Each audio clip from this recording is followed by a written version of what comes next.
But now it's set to change the world dramatically, by the way we shop, the way we buy houses, the way we interact with media and interact with one another during our everyday lives. The virtual reality industry is set to reach $120 billion by the year 2020. And so let's have a chat today about some things that people are working on in this sector and the current things people are doing. So I'd like to introduce you to our panel of experts. So first up we have Ben Wong. He is the CEO of Academy XI. Ben has spent the last 4 years working in education after being involved across a number of startups. Determined to solve the technology skill gap, Ben is committed to creating a school of the future. Technology like VR is a medium which he believes will transform all industries, especially education. Next we have Michela Ledwidge. She's the CEO of Mod Productions. Michela is an artist and director, redefining the space between cinema and games.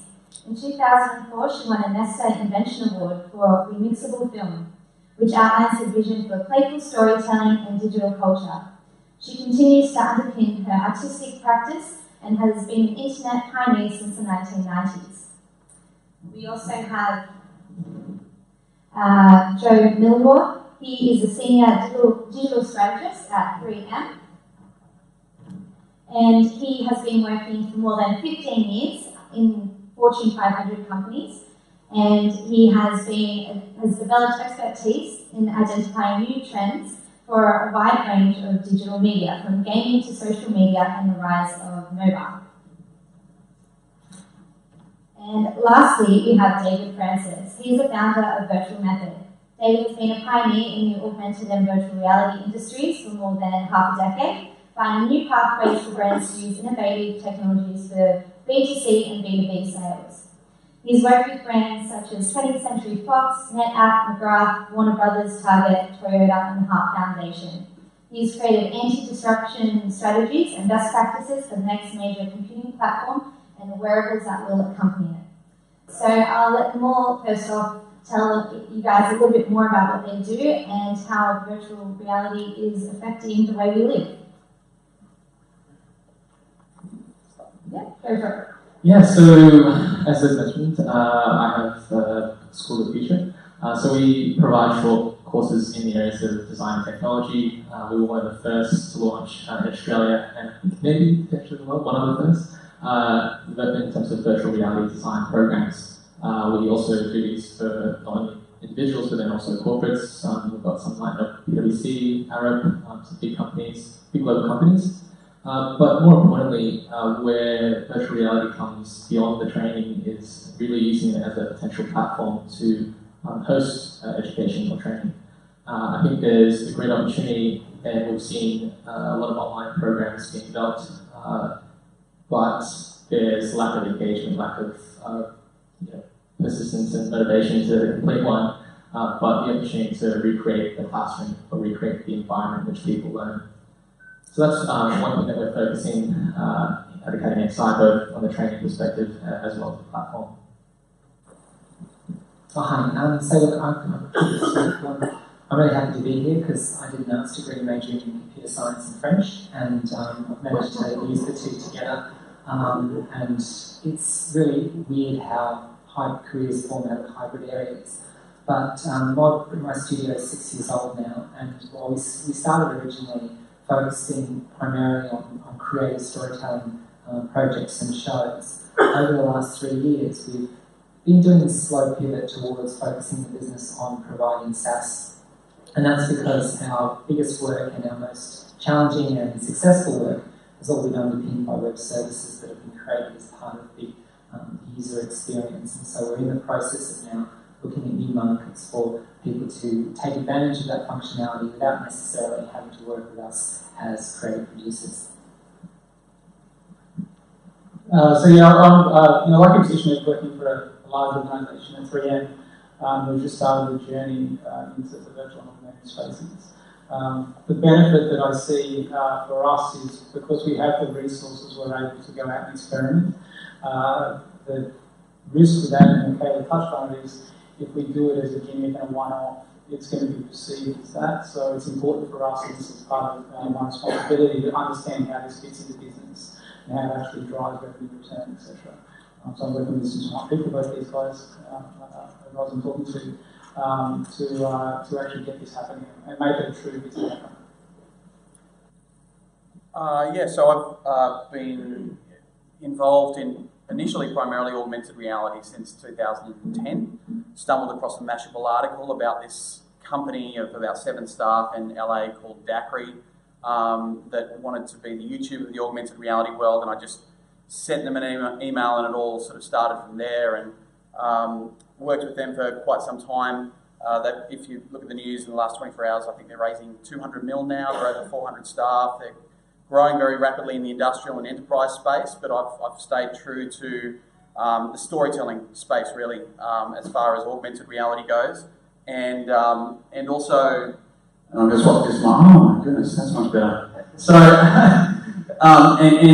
very much focusing on really working out the user experience, the user interfaces. This is such a different creative world. Working with traditional filmmakers, trying to get them out of 2D and thinking interspatially, and it is so close to our own reality. So I work with a lot of, as you can see on the board behind me, very big brands, helping them to understand how they're going to start telling their stories in this space immediately through mobile, AR and VR, which is something you can go to market with today. I work with the Zappar platform at the bottom there to do that, and then also through things like, as you can see, HTC Vive and Meta and all those sort of wearables that we're getting excited about. Yeah, so David, can you elaborate a little bit more on how you create experiences for storytelling and story viewing, and how you can tell companies that this is something that you should be looking into target different consumers? Yeah, absolutely. It's first of all, it's convincing them that that this is, well, for the last 6 years I was going out there like a madman going, this is going to be an interesting. They're going, but QR codes didn't work. No, this is different.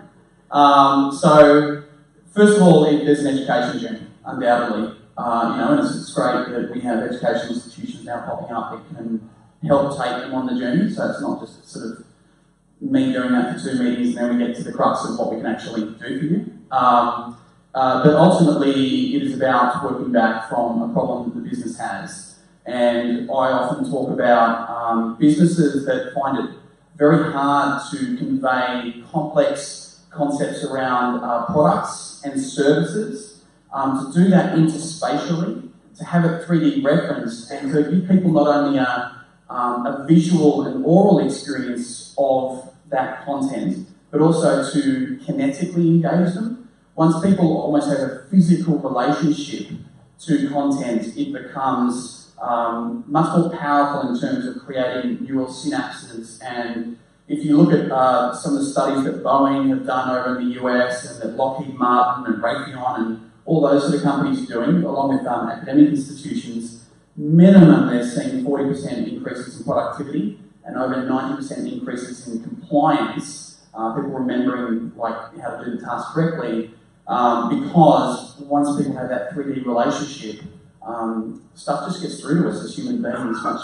better, and it sticks in our heads as opposed to sitting in front of a TV screen and kind of doing an active meditation of watching 4 TV shows at night with a glass of wine. So can you give a bit more of an example of what platforms are being used for this, and what products they're targeting as consumers? Yeah, certainly. So in terms of augmented reality, there have been a few platforms around for a while. There's Vuforia, which was owned by Qualcomm.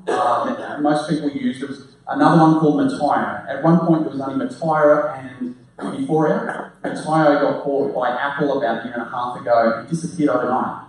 We all panicked. We were like, oh my God, they just got this new building, maybe they spent too much.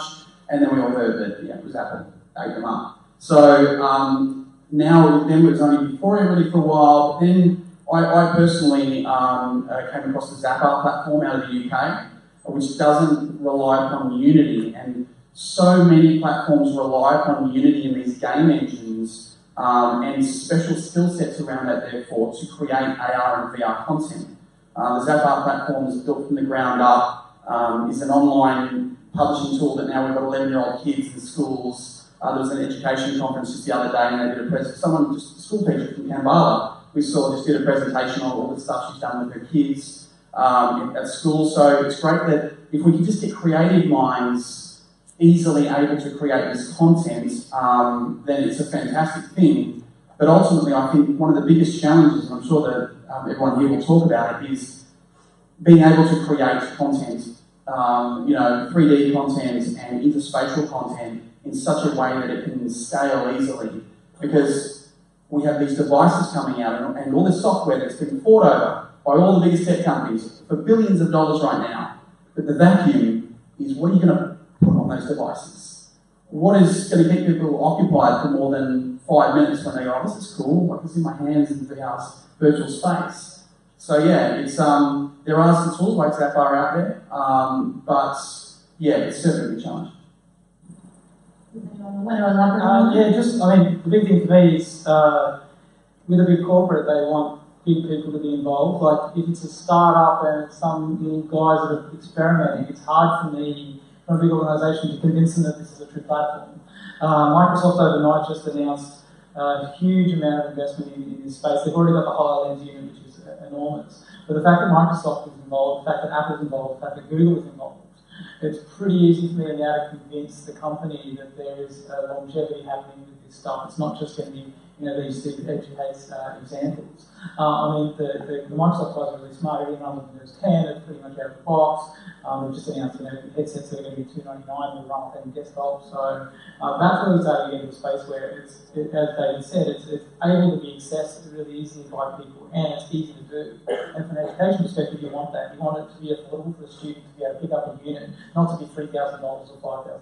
It's just not going to happen. Yeah, like at the moment, I don't think we'll see any kids opening up their stockings and pulling out, HTC Vive. No, but you can guarantee you'll have them opening up and getting the Snapchat spectacles, which at the moment is only video, but you can guarantee, like in the next couple of years, will definitely be augmented glasses. So, they're $130, but also PlayStation VR. So PlayStation VR is $400.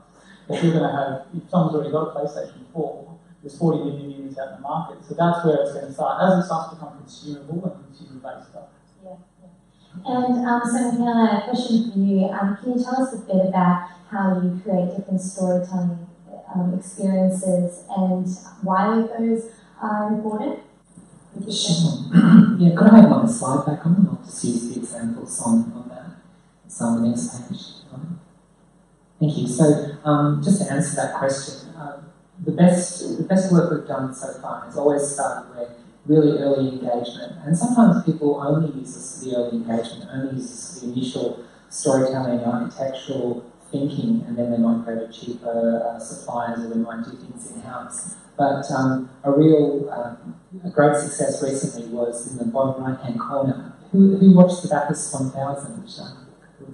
Did anyone have a go on the Fox Vision AR experience?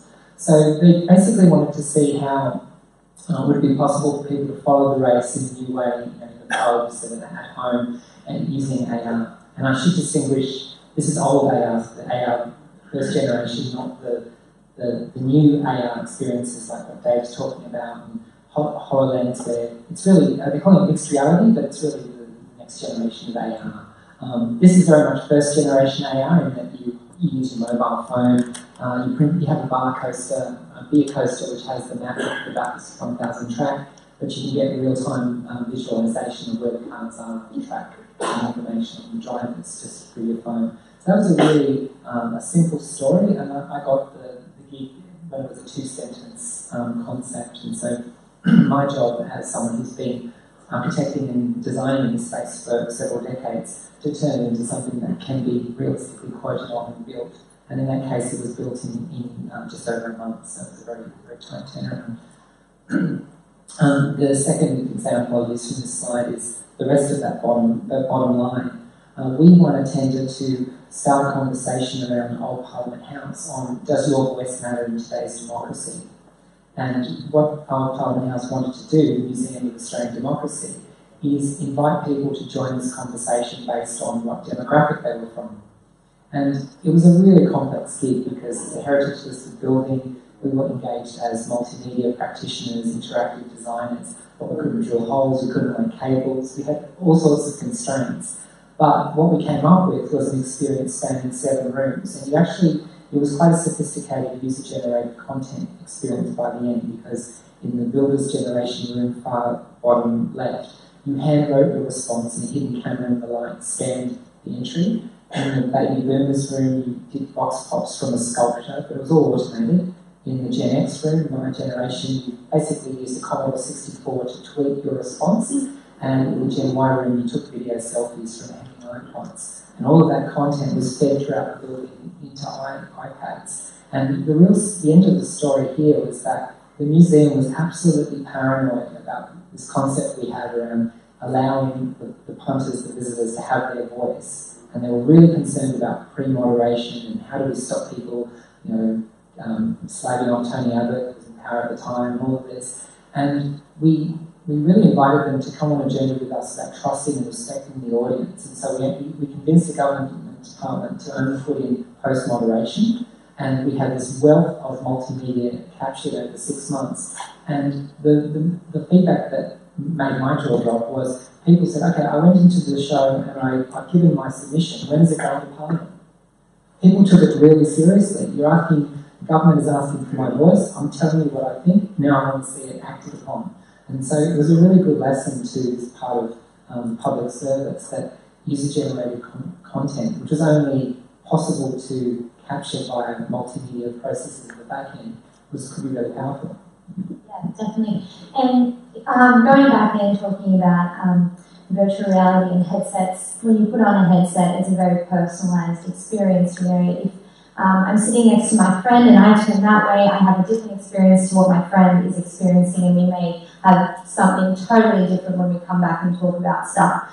And so, in the world of social media, how do we create virtual reality, into more of a multi-platform kind of, design, I guess? Is there a way to do that? Well, there's something called AltSpace VR. So there's a number of different social networks that exist out there that will allow people to interact. So you could be standing next to someone, or we could be sitting together, both in VR but in a simulated environment, and actually see the person as a different avatar. So I think from a social side, we're going to see a really interesting change and transformation of how people engage. If you've ever been in an environment where you're sort of sitting next to a person and you don't know them, there's a good chance that you won't actually talk to them. But in VR, if you're in a virtual environment, whether they're halfway across the world, there's that sort of connection where you can go up and not be afraid to connect with someone. So there's also the social worlds that exist out there. I think it was the Second Life, that you can actually go and have great businesses and interact with people and buy things. So I think that whole social aspect of VR is going to put a big shift in social media. Yeah, the interesting thing with the AltSpace is really interesting. I mean, we started investigating the collaboration aspect of that, and every experience, everyone's always going to be different. So the part of context is really important as well. So the interesting thing with AltSpace is they've actually got you can create your own personal barrier. So if you don't like people being too close to you, and this is all the paradigm norms and stuff you've got to actually start to explore, especially from the education perspective as we look at design. All that social etiquette goes out the window in virtual space. Like, I've had people molest me in virtual reality, which is quite confronting. So actually having to start to think about those things. I had my first virtual meeting with my boss last month, and that was in AltSpace, and he was like, he and the guy was been in IT for 32 years. He couldn't work out first where he was, and then how come there's other people in the room, because AltSpace is an open environment at the moment, you can create private rooms. So we were in an open lobby and there was people coming in and out of the space, and he couldn't grasp that we were inside a 3D space, but with other people who were in. So even that concept for a lot of people is hard to grasp. People get Twitter and Facebook now because they've 10 years experience, but this is really brand new, especially collaborative VR space. So it's going to take a little bit of time, I think. I was just going to say, just around AltSpace and obviously Second Life making its comeback in the full and just, for those in the room, that just to quickly define, virtual reality is where you put on a headset, you only see a 100% virtual world. You may see your hands inside there or someone else, but ultimately they're overlaid with 3D textures and like avatars. Augmented reality, as some people are calling mixed reality, which I hate because I have mixed feelings about mixed reality. But augmented reality, you still see the real world and you see digital objects overlaid. I highly recommend, and on this point, watching a video on Vimeo called Mediating Mediums by Greg Tran. Greg is now one of the senior interaction designers at Magic Leap, and he did it when he was at Harvard. And it's a really beautiful and very interesting piece on how in the future we will be able to augment and create private spaces and even just change architecture and mark the world up the way that it feels best to us. Like we can actually, it's actually technically called diminished reality when you decide to take things out of your world, which also includes like audio, for example, now that they have little earphones that you can actually tune out crying babies on planes and that sort of stuff. So being able to mediate your entire world is a really interesting aspect of the social nature of both, VR, knowledge space, and then AR to come. And do you think there are any, social implications, for this kind of stuff? Are there things, that we should be wary of, like, oh, we've gone too far now? I think we went too far when kids sit on our, rugs at home and just swipe for hours and hours and hours on end. That was too far. Now we get to pull it back. Now we actually get to go from this and up into the world. And if you said in 2006, in just a few years' time, you're going to hop on a train or bus and everyone is going to be like that. Now on their phones. And, say that to anyone, they go, there's no way. That sounds like some sort of weird dystopia. But I told my dad the other day, I was like, imagine when you were like, say, 10, and I was like, your daughter in the future is going to be riding in the cloud. And I was like, yeah, that's crazy. He's like, what do you mean, on a plane? Like, what's the cloud? Yeah. Exactly. But these concepts are now very normal to us. So now we're going, oh, wait up, I don't know how I feel about a world that is part digital and part real. But ultimately, I think it's a step towards our humanity. A step towards the way we are designed neurologically as human beings and the way that we have connections with the world, that now we can actually augment those connections with, the world's knowledge through the power of the internet, image recognition. We can be helped. We don't have to, educationally, we don't need to learn things necessarily by route anymore. And the whole nature of pedagogy, how we are educated, can change completely, where maybe we are taught more about our ability to change rather than just learning our times tables by route. I think that's a really interesting possibility. Interestingly, I had this question this morning by a bunch of government guys talking about the privacy issue. And David and I both ran out of Google Glass when it was popular. Everybody thinks they have issues with privacy, but I can guarantee you that every kid will have the Snapchat spectacles on their face and be recording 5 seconds of video, and it'll be a norm. The reason that the Glass was poo-pooed, it was really a beat up from the media. That no one ever came to me and wanted to punch me because I was recording them with Google Glass. They all said, "Can I go?" I think the big part is it's going to basically, it's always going to outstrip the legal stuff about recording in privacy or any of those things, because government's always behind. But the actual, the benefits and the things that you get from it will outstrip the social hesitation people have around privacy. So I think, in 5 years, everyone will have augmented eyewear, and you'll be able to pull up, someone's Facebook profile, so you can remember their name when you go on meetings and stuff like that. It'll just be a social norm. That would be really good for networking and things like that, for getting everyone's name as soon as you walk in the room. Definitely. I think there's some really good points there. I think that although there's going to be some issues with privacy and ethics and all sorts of things with virtual reality, there's going to be a lot of positive implications. That whole idea of human connection that Dave mentioned. You're going to be able to essentially create your own reality. So if you think about a dream that you've had, you can now create it in VR. You can live in that world, and once again, as Elon Musk said, like, which reality are we living in? So I think there's this opportunity for us to do a lot of positive things outside of whatever else is happening in this world. I think I've seen like with VR that now allowed paralyzed people to start walking. From a psychology perspective, help people accomplish things, and HR and training, all that sort of stuff, allow people to do things that they can't do. So yeah, besides all the social and bad stuff, there's some really good stuff, and I think that will prevail. And what are the biggest challenges that each of you guys are facing right now, in creating different user experiences? Acceptance is a big one, especially in the corporate world. I can't yet get my CFO to put the headset on.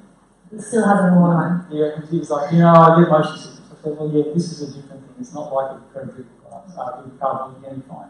But then it's also not something interested. I mean, I've got a senior manager who thinks that LinkedIn's trying to steal his identity, and that no one uses Facebook. So those things are really a big challenge, especially for senior management, to try and get that ability. This stuff's going to change the world if you guys don't jump on it. I did a presentation the other day, and I showed this beautiful Pepsi billboard where they probably spent hundreds of thousands of dollars on this. It's been up there for 20 years, and I quickly stuck the Coke logo completely obscuring this billboard. And if you're Pepsi and you don't understand the augmented and virtual space, you're not even going to know that your brand's being having guerrilla tactics all over it. And David and I have a plan to do that in South by Southwest. Actually go out there and replace all these images in augmented reality and allow people to experience a non-commercialized world or whatever. So if you're not aware of it, your competitors are going to be, they're going to outstrip you. Yeah, I guess I just add digital literacy is often assumed to mean knowing what an iPod is or having heard the latest Apple press releases. But to me, digital literacy is understanding how stuff gets made, understanding that AR and VR is part of this continuum of multimedia, and so you don't have to throw the baby out with the bathwater. There are mature sectors. We're in a funny time at the moment where there isn't a single dollar of federal funding for the video game industry locally, and yet it's one of the largest revenue sources on the planet. And so out of nowhere, you've got all these screen producers who haven't really been part of the lobbying effort to invest in the local interactive media space, being told, okay, now you've got to think AR and VR, or how do we do that? And so there's a bit of a disjunct, and the reality distortion field that it's talked about with Steve Jobs works the other way as well. If you can't, within your organisations, managing your expectations that if you don't actually start small and get experience, you're not going to understand what version 1 means. And so there's a lot of early investment in this area that doesn't go anywhere because it's not framed correctly, in my view. And then, what are the skill sets required to make this kind of tech? Yeah, it depends. It depends what you want to do, really. So you could have something as simple, a simple experience using Unity without doing too much coding. You can make a very, very simple experience. But then if you're looking to do something more complex, you might want to get a 3D artist if you don't want to use the assets that are already in the store, a C# developer to be able to do different interactions. And in my opinion, a virtual reality experience designer is someone who really understands the experience that they're trying to create, because at the end of the day, the reason why we're in VR is because we're going for the experience, not for the entertainment necessarily. Yes, games are fun, but it's all about how that experience comes to play. And if you can replicate or make something better in VR, well then it's almost an incentive for people to want to really utilize that, whether it be for training, whether it be for marketing or experiencing something.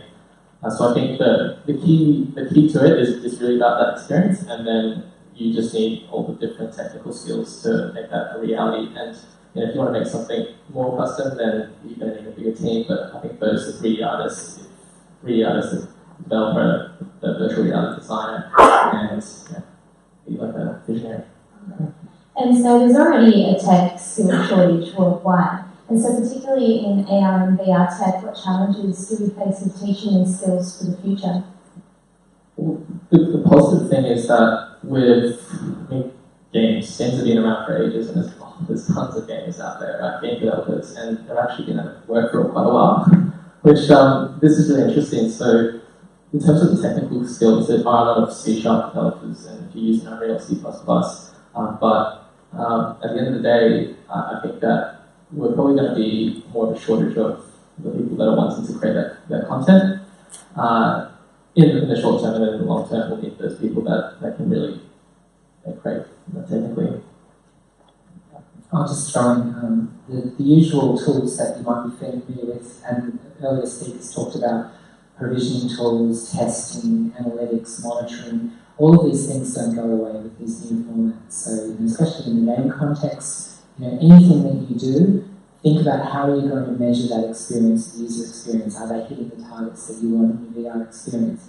And so, while there still aren't that many tools specifically designed for AR and VR analytics, the thought process is an integration to some of the more established tools for web apps and mobile can be used for that purpose. But don't forget the testing skill set and the qualitative monitoring of what you're creating in the first place. Yeah, the interesting thing is, I came from an animation background. I was at Ledwidge for 5 years, so I have a really good understanding of the challenges the games guys have, the film guys have of getting artists as well as developers. I think the biggest shortage by far is going to be experienced designers. Even a UX UI designer now who's done stuff for everything else has no idea what they're talking about. Paradigm shifted, everything's a 360, everything's got, even just the understanding of what feels comfortable for you is completely different in this medium. I've spent probably 150 hours or so in VR, and I'm still working out what I like, and that's a personal preference. And then being able to build a Bible for 3M for us to explain how do we then make everybody feel comfortable, and how we're able to adjust that based on people's stuff. Microsoft came out with a really interesting thing around beginner, advanced, extreme sort of experiences. So they give them a guide, and I think it's a really fun. Actually, I think it's a guide of easy selfie and go up, because the last thing you want to do, and I think probably everybody's had this experience where you give an augmented or a virtual reality experience to someone and they have a bad experience. Most of them will never go back to it. They'll go, I tried VR 4 years ago, it didn't work. So that's really important. A few things. In terms of 3D creation, in the next 12 months, our mobile devices are all going to be given the ability to see in 3D, RGB cameras. There will be, you'll notice on the new generations, the new Lenovo Fab 2 that's just coming out, it has multiple sensors along it, and it actually has infrared coming out of it, essentially like a Microsoft Kinect built into your camera. Apple bought PrimeSense, who made the original Kinect from Israel about a year and a half ago. Someone recently saw this sensor, and it's so exact it can actually see the weave in your fabric on a shirt. So people will be able to walk around things and create 3D content. There's a new iteration of a platform called Fusion, Fusion, that is amazing, like just walking around someone with a normal camera and creating 3D objects. So I think there's that, but as Joe says, probably the biggest thing is experience design and having enough experience of AR and VR to understand how to do that. At the moment, actually starting this afternoon, after this I'm going to help set up a full 360 green screen set in Paddington, where we're about to do 4 days of shooting of a 360 video that we're going to also do CGI of, and we've got a cast of 20 actors and all this sort of stuff. But just to describe, and apparently I'm the VR DOP, it's a new role. So, what does that stand for?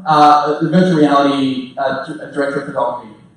So basically what I've been working on with the actors, for example, with a 360 camera, which is essentially 4 lenses, and I come from a theatre background many years ago, trained in theatre, so I say to them, look, you have quadrants and you have stitch points where those 4 sort of frames stitch together. Do not speak in those stitch points, because you can actually look like you're a little bit Matrix, like you're split in half a touch. I said, so those quadrants represent the same thing as finding your light on stage. So do not speak if you're in between the quadrants. Don't do a monologue when you're walking through the quadrant. So once you've found your place, then you can speak. And don't actually have a conversation opposite sides of the 360 camera. Because what happens to the user in the experience is they go like this. Like that as you're speaking. And if the latency isn't good, if you're in a Gear VR or something that isn't super high end, like a Vive, they're gonna chunder. So do it at a 90-degree angle so they're just going like this. And I'm working with experienced filmmakers and they're going, oh wow, we've never thought of that. We've never had to work with this. And the actors are going, we love this. Because we never understood how a scene and a story arc came together before. Because it would be a close shot and then a wide shot and a movie shot. And we didn't know how, and we had a script, but we would never know until the editor cut it all together how the scene was represented. But now we can actually do the whole scene, just like a theatrical piece, around this camera, and we can actually therefore feel more creative, like there's more creative integrity in this whole process. So just in 360 video alone, which isn't technically VR, but there is a whole new school of thought. And when it comes to augmented reality, that again is a whole different thing. To Michela's point about the government being worried about people uploading their own content, when you have an augmented world and digital objects and content is overlaid, so say for example, Telstra creates this 3D experience, you can't control the context of that. What if you're having that experience right beside, like in a crematorium with your, grandmother, or whatever, but you can't control context. And context will change the meaning of any given piece of content. And that, the implications of that for brands is mind-blowing. I was just going to throw in that if you haven't played around with this stuff, as obviously we have, it's really, David clarified about 360 videos. Some of us don't consider that real VR, but there's some real lines in the sand at the moment between setting up for a 360 video shoot where the canvas, if you like, is live action, versus setting something up which is all CG, where the canvas is all computer generated. And then there's the hybrid forms where you might have live action elements within a CG context or vice versa. Having that understanding of the broad canvas before you spend any money is absolutely critical. And about spending money as well, understanding the scalability of what you're investing in. Understanding that you're not going to do a big mistake that's been made, especially in this market, is coming from the marketing and advertising community where they do these one-off flash-in-the-pan campaigns and they don't look at this being a platform for consumer engagement. Or if you're doing like a B2B thing, where you're actually trying to cut through with your customers and give them a new experience of understanding what your brand represents. What are you going to do next month and in 6 months' time? And what is going to be your legacy? How are you going to build into this industry and world? How are you going to move from mobile AR and VR into wearables and beyond? So having that thought process is so important and not just looking at it. I hear so many times, maybe we'll try it. Try and find a budget to try it. This industry is going to be so much bigger than just having a crack at some sort of campaign. Definitely. Well, I think, guys, we've run over time actually. We could talk about this all day, literally. I think we've only just touched on the surface. But just quickly, are there any questions from the audience that people want to throw out? Maybe a quick question. Do you have a view on Magic Leigh in terms of the technology coming out of there? I mean, is it just fluff or is it not? We probably both talk this. I worked with Weta for 4 years. The guys that I know are the bomb from Weta, and some of the other smart people that have been thrown into that business, I don't think it's, and also $1 billion worth of investment from Google sort of speaks a lot to it. I think end of next year we'll probably find out. Magic Leigh, the technology is real. It works. It's essentially light field technology that tricks our brain into thinking that the digital objects we see are perfectly integrated into our world. It kind of gives our brain the same sort of signals as, to some extent, the digital image is written with a micro lens array on the fovea at the back of our eye. And it is coming, absolutely. But the big battle right now is who is going to release what when, and therefore who is going to be the go-to platform for the content creators. Peter Jackson's on the board of Magic Leigh, and he has 20 staff full-time at Weta developing content today. But then Weta are so far down the track, And if, and this is my prediction, I may be wrong, but I'd like to throw it out there, I believe maybe, and industry murmurings, 10 years since the launch of the iPhone in 2007 in January, I believe Apple may launch their augmented reality eyewear. They've been working on it longer than anyone else. They have more experts on board than anyone else. They've been ploughing huge amounts of money into it. They headhunted the whole of MIT's head-mounted display research department in 2012. They have definitely got a device, and it would just make sense that in January they bring out another device 10 years later that changes the world entirely. And if they do, I mean, all the momentum around Microsoft in the last 24 hours, and also then Apple bring out augmented reality eyewear, and look at every single interview Tim Cook's done over the last 2 months. I mean, he's a guy that doesn't talk about something and then let it go. He's only talking about augmented reality. Look at every single interview that Mark Zuckerberg has done over the last year and a half. That AR and VR is all he talks about. So come January, come next year, if these devices come out, I think there's going to be a full-on moment for so many massive corporations that just go, so many brands that go, what have we done in this space? Because it is not a plug-and-play proposition. It is not turnkey. Every single brand needs to know, like, how you tell your own story in this space. You know, even if we're just doing mobile today, start telling that story now and work it out. So the brand the other day, I'm like, so in VR, in a Vive, are you going to allow, this brand is with O in its title, I'm like, are you going to allow the user to put their head inside your O? Have you thought about that from a branding point of view? Where's the part of your style and branding guide at the back that talks about your brand in 3 dimensions and the kinetic experience of your brand?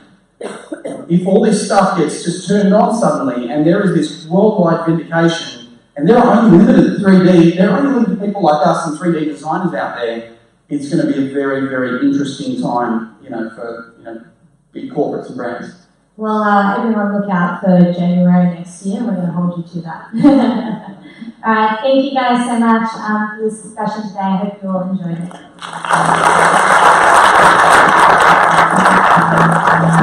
it.